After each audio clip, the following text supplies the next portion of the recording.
Welcome to Luca and Miguel. Enjoy the video. In this video, I will explain how to use the CLA 76 compressor on vocals. First, insert the CLA 76 plugin onto your vocal track in your digital audio workstation. Next, set your input gain so the signal is strong but not clipping, aiming for a good level before compression.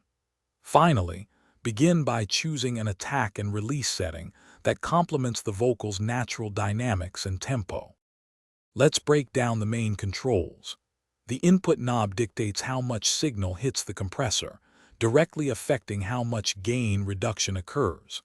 The output knob then lets you compensate for any volume loss, bringing the vocal back to an appropriate level.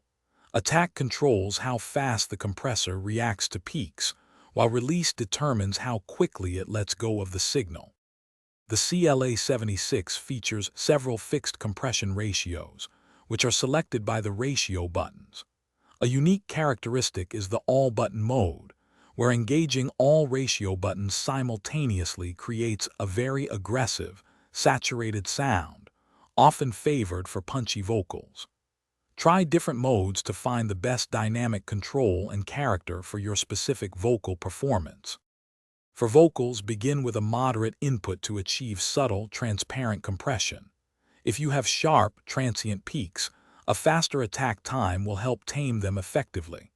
Conversely, a slower release can make sustained notes sound smoother and more natural. Remember to always trust your ears. Overcompression can make vocals sound lifeless or pump unnaturally, so listen carefully. Thanks for watching and please subscribe. It's the best investment you'll ever make.